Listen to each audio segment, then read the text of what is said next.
Lieutenant Commander Alina Reyes had spent 3 years preparing for this moment. Humanity's first diplomatic contact with an advanced alien civilization. She'd studied xenolinguistics, cultural adaptation theory, and diplomatic protocols. What she hadn't prepared for was explaining the concept of pets to 8-foot-tall reptilian warriors who viewed all other species as either threats or resources. High Commander Sol Verax, Captain Wei said calmly, hands raised in the universal gesture of peace, "I assure you, the puppy is not a weapon. It's a companion animal." The translation matrix buzzed and clicked, struggling with the concept. Sol Verax's inner eyelids flicked rapidly, a sign of agitation, according to Alina's briefing materials. "Your deception insults the hegemony," Sol Verax hissed, his voice rumbling through vocal chambers that made him sound like a distant thunderstorm. "We have studied your transmissions. We have seen your dogs of war. The creatures that hunt alongside your military, that guard your restricted facilities." Alina stepped forward, ignoring Captain Wei's warning glance. "Sir, with respect, those are trained adult dogs. Max is a puppy, a child. He's only 10 weeks old." Max chose that moment to flop onto his back, paws wriggling in the air, his round belly exposed in a gesture of complete vulnerability. The Trescan delegation recoiled in unison. "The war beast displays its radiation-resistant undercarriage," hissed a Trescan scientist, the cranial ridges above his eyes flaring bright orange. "Note the expanded surface area for heat dissipation during prolonged combat." Alina bit her lip to suppress an inappropriate laugh. "He wants a belly rub. It's a sign of trust." The Trescans conferred rapidly in their native language, a series of clicks and hisses too complex for the translation matrix to process. Alina caught fragments. Tactical submission posture and psychological warfare technique. Max rolled back over, trotted to his water bowl, and began lapping noisily, water droplets splashing onto the polished floor of the diplomatic chamber. "The war beast replenishes fluids before battle," announced the Trescan security chief, a scared veteran whose left arm had been replaced with a writhing biomechanical appendage. His remaining organic hand tightened around a weapon that looked disturbingly alive. "Permission to deploy countermeasures, High Commander." Alina's heart raced. This was spiraling out of control. She knelt and called softly, "Max, come."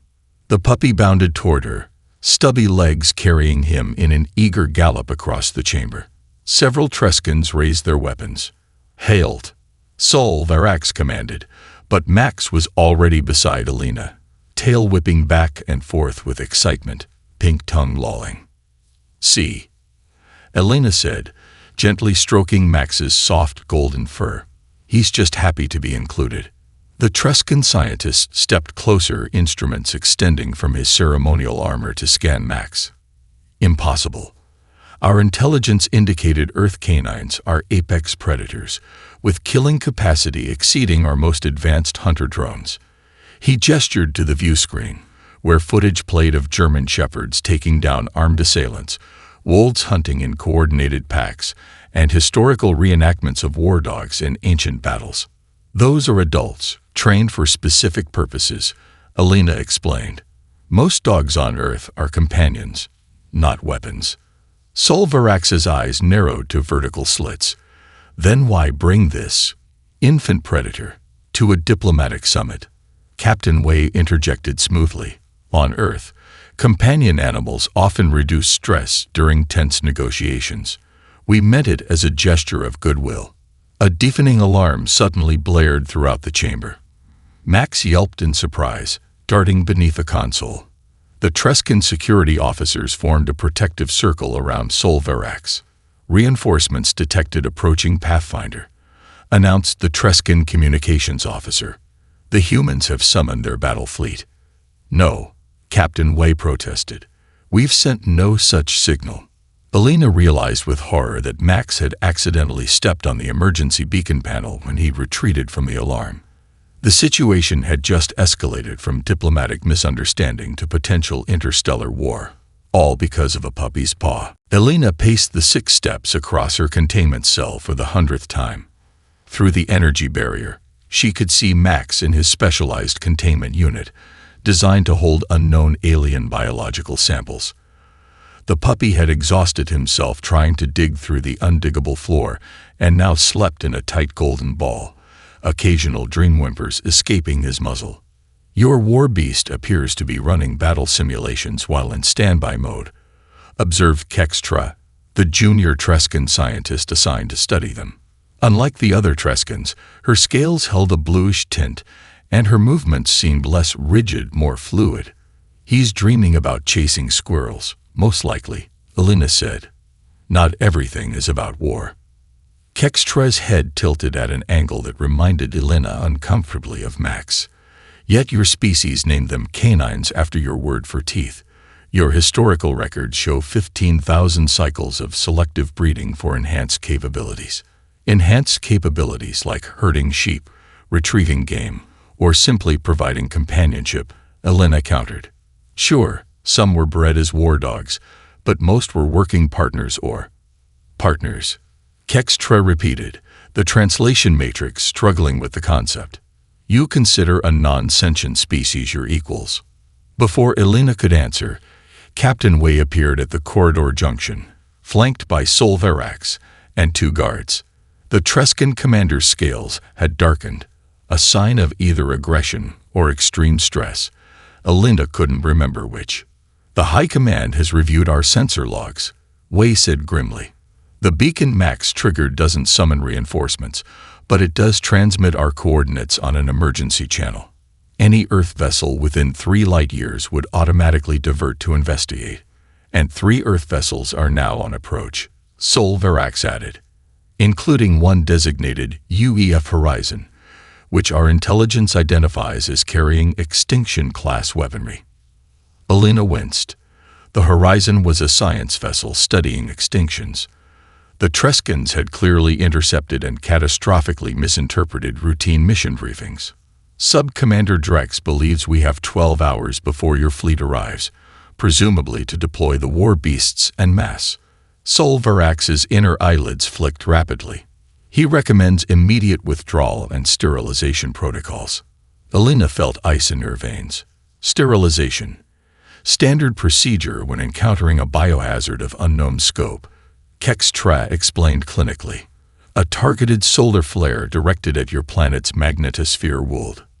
That would kill billions. Elena cried. Solverax silenced Kextra with a gesture.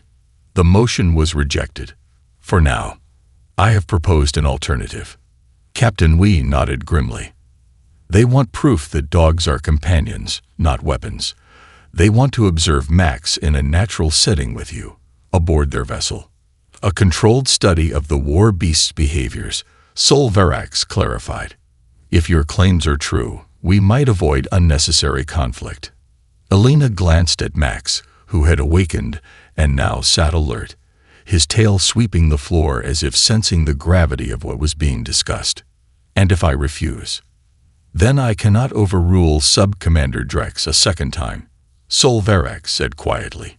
Elena swallowed hard. I'll need my training equipment. And his toys. Combat training implements. Kextra asked eagerly. Tennis balls and squeaky toys, Elena corrected. And one more thing. You need to stop calling him a war beast. His name is Max. Solverax's expression remained unreadable, but he gave a slight nod. Prepare the transport. And he hesitated, mandibles clicking uncertainly. Requisition the tennis balls. As the Trescans departed, Captain Wei approached the barrier. This is beyond the call of duty, Lieutenant Commander. If you prefer, I can assign another handler. With respect, sir, I'm the only xenobiologist who's also certified in canine behavioral training, Elena said. Besides, Max trusts me. She watched the puppy attempting to chew his own tail, blissfully unaware that the fate of 2 species now rested on his floppy ears and wagging tail. Just remember, Wei said softly, they'll be analyzing every interaction. One wrong move. I know, sir, Elena replied, her hand instinctively moving to touch the barrier where Max pressed his nose against it from the other side. But sometimes the simplest truths are the hardest to explain. The Trescan biocontainment chamber smelled of antiseptic and something else, a bitter, organic odor that made Alina think of predators. Perhaps that was intentional, designed to trigger stress responses in test subjects. If so, Max seemed immune to the psychological warfare. The puppy sniffed excitedly at the unfamiliar environment, his tail a golden metronome of enthusiasm. Trescan observers lined the elevated walkways, their scaled forms silhouetted against harsh lighting. Alina recognized Sol Varax and Kextra among them, but most wore identical military biomasks that concealed their features.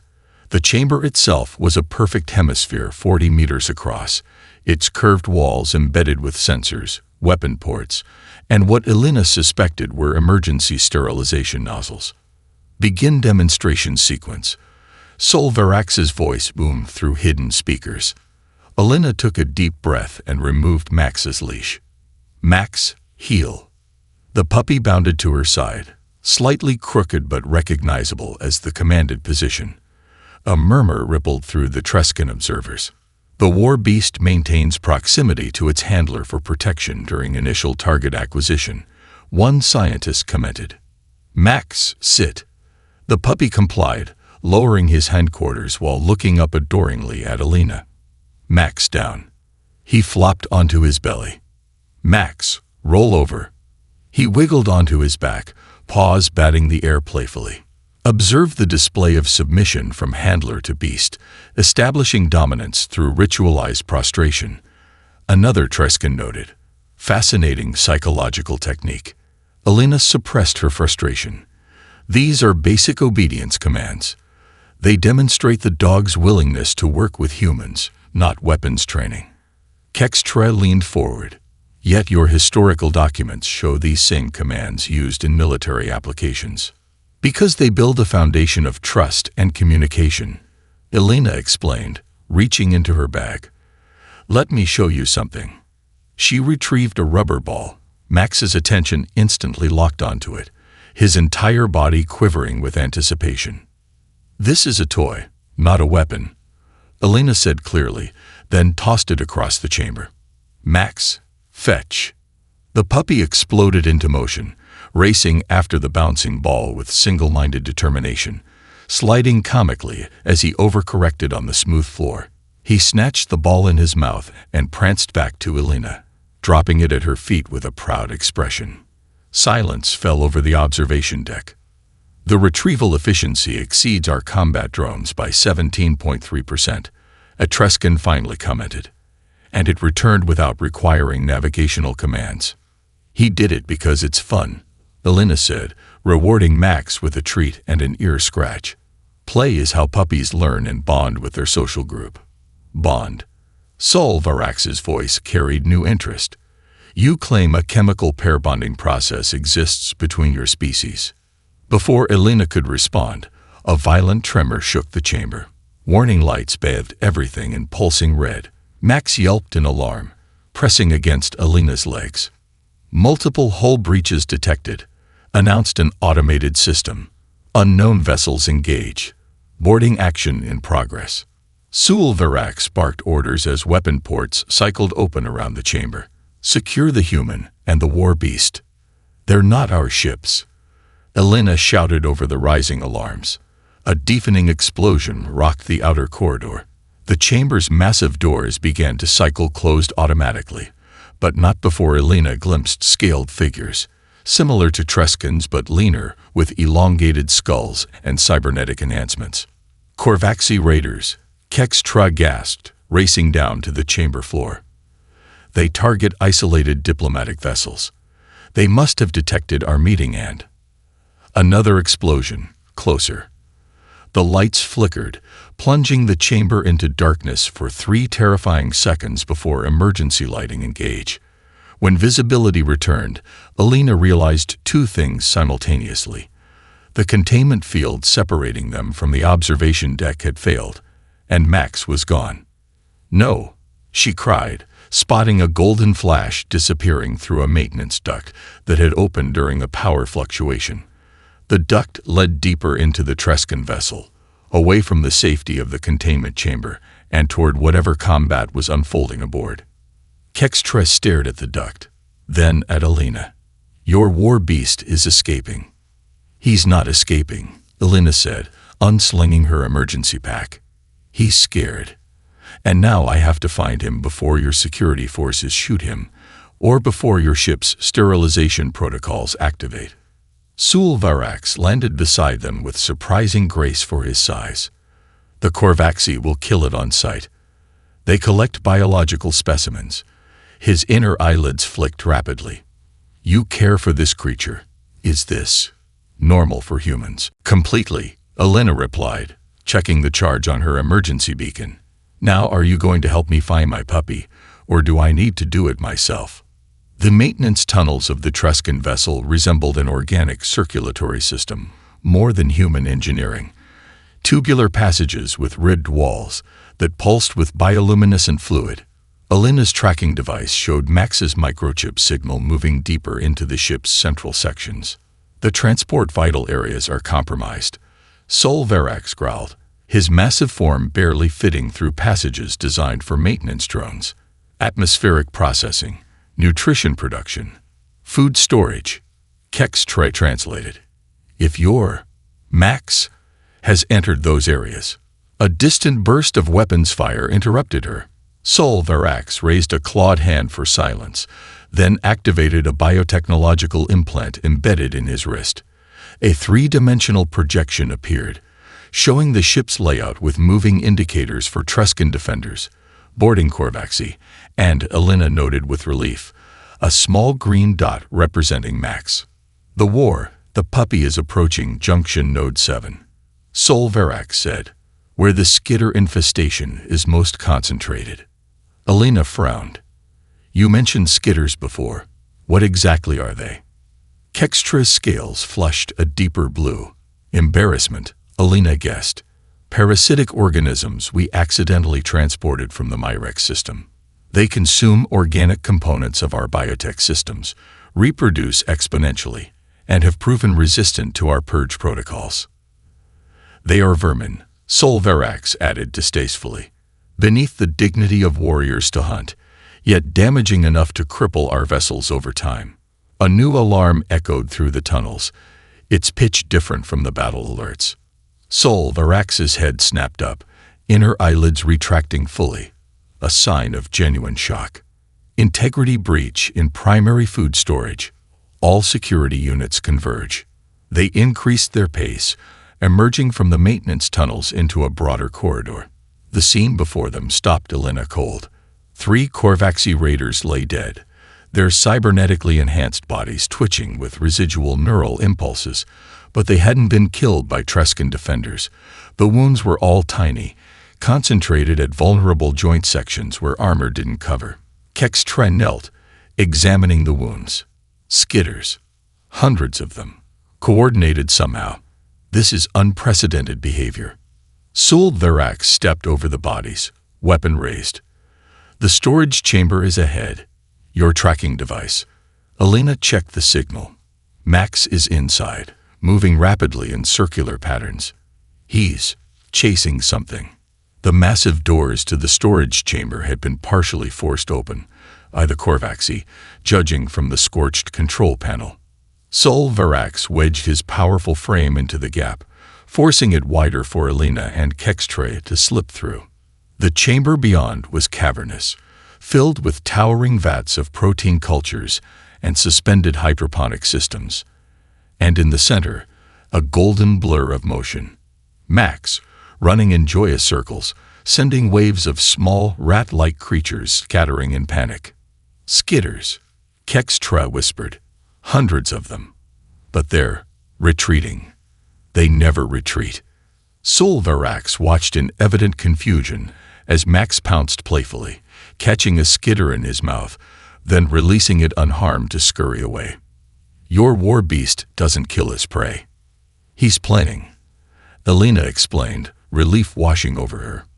"To him, this is a game of chase. Dogs were bred to hunt rats and other pests, but domesticated ones like Max just enjoy the pursuit. A high-pitched cry echoed from deeper in the chamber. Elena recognized it immediately, the distressed sound of a puppy in pain. She sprinted toward the sound, rounding a massive protein vat to find Max cornered by a Corvaxi raider. The alien's cybernetic arm was extended, a capture field immobilizing the whimpering puppy. Biological specimen secured. The raider growled in heavily accented common. High value on black market. Especially Earth predators. Elena reached for her sidearm, but Sol Verax moved with shocking speed for his size. A single precise shot from his bioweapon struck the Corvaxi's implant, disrupting the capture field. Max dropped to the floor, dazed but unharmed. That was an incredible shot. Elena breathed, rushing to gather Max into her arms. You could have hit him. Sol Verax's expression remained unreadable. I would not damage another commander's asset. But Kextra, watching closely, noted something her superior would never admit. He positioned himself to shield both Elena and the puppy before firing. Perhaps, she thought, there was more to understand about human-canine bonds than Trescan military doctrine acknowledged, and more to understand about Sol Verax as well. The command center of the Trescan vessel hummed with agitated activity. Damage reports scrolled across living tissue displays while officers coordinated defense against the retreating Corvaxi raiders. In the center of it all stood Sol Verax, Elena, and an increasingly uncomfortable Kextra, who kept glancing at the golden puppy sitting alertly at Elena's feet. The raiders targeted specific systems, Sol Verax noted, examining a three-dimensional hologram of the ship. Communication arrays, weapons emplacements, but not life support or propulsion. A capture mission, not destruction, Elena observed. They wanted something specific. Max suddenly stood, nose twitching, and walked deliberately toward a ventilation grating on the far wall. He sat before it, staring intently, then looked back at Elena with an expectant expression she recognized immediately. He's alerting, she said quietly. There's something in there. Sol Verax signaled to his security team, who approached the grating with weapons ready. Max wagged his tail and returned to Elena's side, mission accomplished, completely unaware of the stunned looks from the Trescan officers. The perimeter scans showed clear. One officer protested as the team carefully removed the grating. Inside the ventilation shaft sat a small pulsing device of unfamiliar design. Sol Verax recoiled, mandibles clicking rapidly. Genetic disruptor. Corvaxi technology. But his eyes narrowed. The configuration has been modified to Trescan specifications. Kextra stepped forward, examining the device without touching it. This is calibrated to affect only Trescan nervous systems. The Corvaxi would have no need for such precision, unless they had help, Sol Verax growled, turning to address his officers. Full internal sweep. Look for non-standard equipment and unauthorized transmissions. As the security team departed, Elena knelt beside Max, scratching behind his ears. Good boy, she whispered. How did you know? The enhanced olfactory capabilities are most impressive, Kextra said, kneeling awkwardly beside them. Was this detection ability specifically engineered? No more than your scientists selectively bred your bioweapons for specific traits, Elena replied. Dogs naturally have sensitive noses. We've just reinforced that trait over thousands of years of partnership. Partnership, Kextra repeated, the word still clearly foreign to her. Not servitude or control. Sol Verax interrupted before Elena could respond. We've located the source of the transmission. Subdeck 17. His voice lowered. The genetics laboratory. Elena felt a chill. You think someone on your ship helped the Corvaxi? The genetic supremacy faction has infiltrated multiple vessels, Sol Verax admitted. They believe contact with other species, especially humans, will contaminate Trescan genetic purity. He hesitated, then added, we must investigate, but quietly. If they realize we're aware. I can help, Elena offered. Max can detect explosives, weapons, even certain chemical signatures. If your infiltrators are using non-standard technology, you would risk your companion. Sol Verax asked, genuine curiosity in his tone. Elena smiled slightly. He's not just a companion. He's part of my team. A strange expression crossed Sol Verax's face, the closest approximation to respect Elena had seen from him. Very well. You and Kextra will accompany me to the genetics laboratory.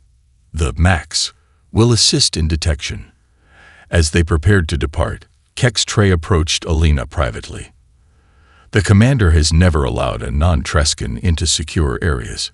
This is unprecedented.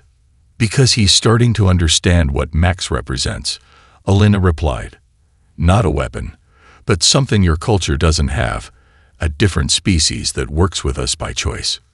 Kextra's scales shifted through subtle color patterns. Among the Trescans, to suggest equality between species would be heresy. Yet I have observed the interactions between you and Max. The mutual attentiveness, the responsiveness. She hesitated. Is it possible our entire understanding of interspecies relationships is based on a fundamental misconception? Before Elena could answer, an emergency alert blared through the command center. A security officer rushed toward Sol Verax, mandibles clacking in distress. Commander, we've detected a quantum signature in the genetics laboratory. Trescan military encryption, but with anomalous patterns. The officer's inner eyelids flicked rapidly. It's a countdown sequence. The genetics laboratory existed in a state between destruction and preservation. Shattered containment pods leaked luminescent fluids across the polished floor. Workstations sparked with damaged circuitry. In the center of the chaos, the captured supremacist assassin sat immobilized in a containment field, scales flushed almost black with rage. The paralytic toxin has been identified.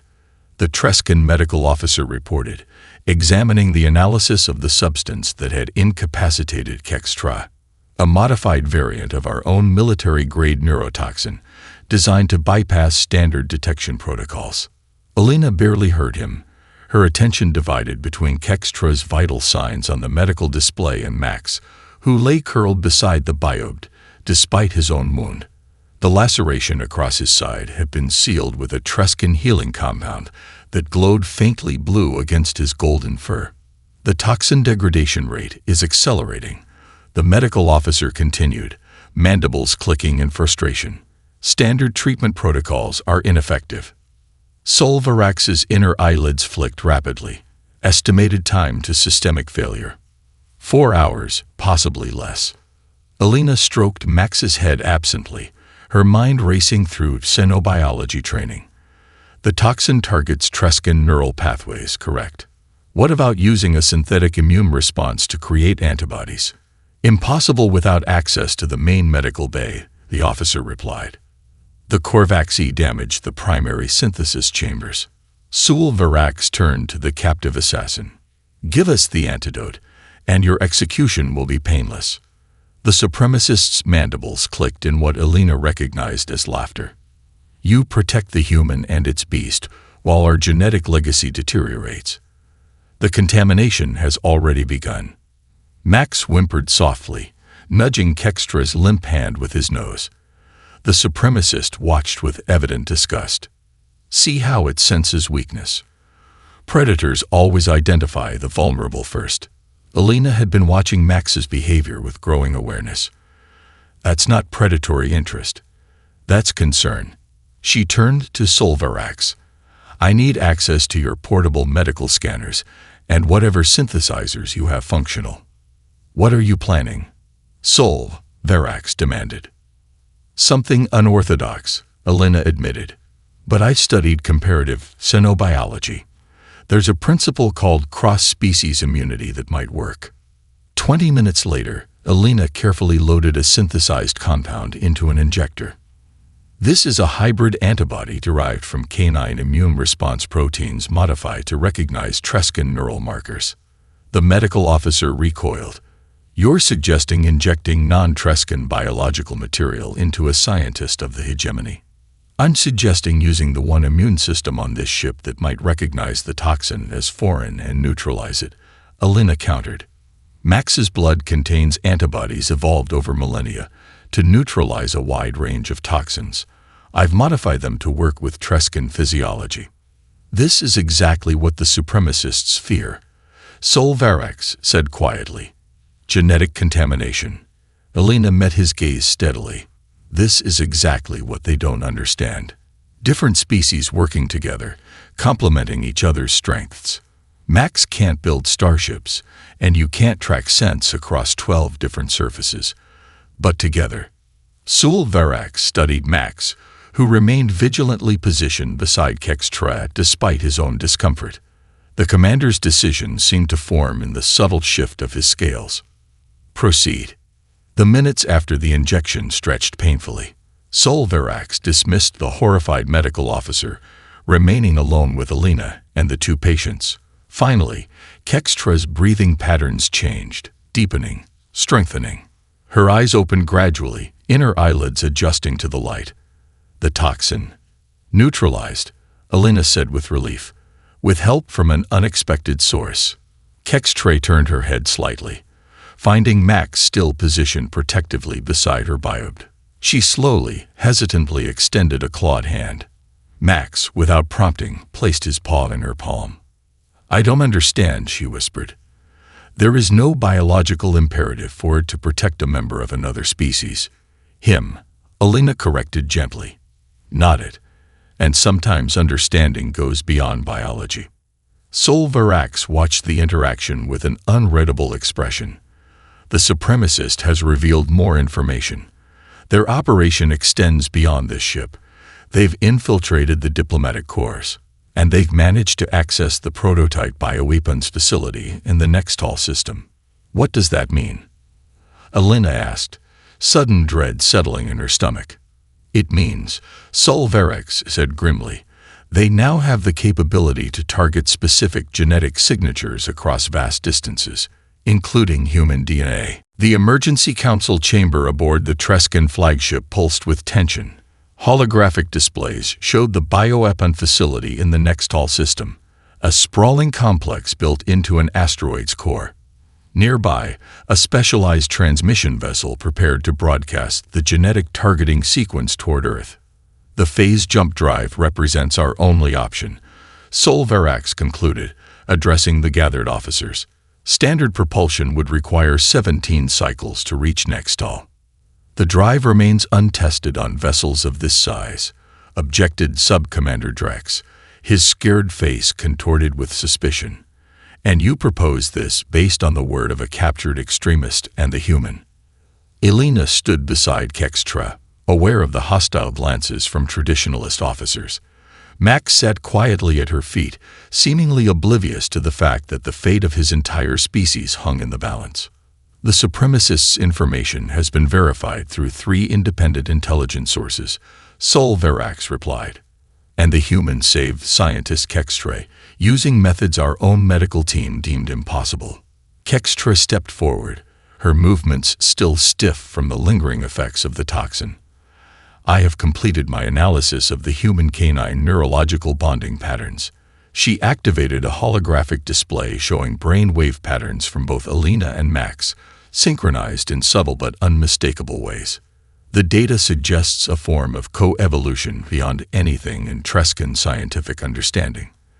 Their species developed alongside each other, creating complementary adaptations. She hesitated, then continued with scientific precision.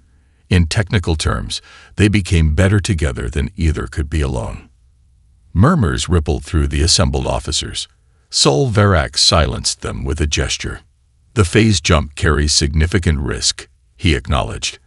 I will lead a volunteer team aboard our fastest scout vessel. Any who wish to join may do so without prejudice. Those who choose to remain will rendezvous with the diplomatic fleet. The silence that followed spoke volumes about Trescan military culture. To volunteer for a potential suicide mission was one thing. To do so for the sake of another species was unprecedented. Then, to everyone's surprise, Kextra raised her hand. I volunteer my expertise in genetic countermeasures. One by one, others joined. Officers who had observed Max's interactions, engineers who had witnessed the skitter chasing, even the medical officer who had initially objected to the cross-species treatment. Sub-Commander Drex glared at the volunteers with undisguised contempt. You risk everything for creatures who would keep our evolutionary superiors as slaves. Companions, Kex corrected firmly. The distinction is crucial to understanding. Elena stepped forward. Commander Sol Verax, I request permission to join the mission. My xenobiological training might help develop countermeasures, and, she glanced down at Max, we work better as a team. Sol Verax studied them both, his expression unreadable. Very well. Prepare for departure in 30 minutes. As the council dispersed, Drex approached Sol Verax with mandibles clicking angrily. This is precisely what the supremacists fear. Humans infiltrating our decision-making, weakening us with their sentimentality toward lesser beings. Sol Verax turned to where Elena knelt, checking Max's healing wound. The puppy licked her face enthusiastically, oblivious to the gravity of the situation. I have commanded 5 vessels and fought in 7 campaigns, Sol Verax said quietly. I have wielded the most advanced bioweapons in the hegemony. Yet in all that time, I have never witnessed the kind of loyalty that creature shows without neural conditioning or genetic manipulation. He fixed Drex with a piercing stare. Perhaps it is not weakness the supremacists fear, but a kind of strength they cannot understand. Aboard the scout vessel, Elena secured Max in the makeshift harness she created from spare equipment. The puppy settled calmly, trusting her completely despite the unfamiliar surroundings and alien crew. The phase jump calculations are complete, reported the navigation officer. Survival probability, 63%. Sol Verax took the commander's position.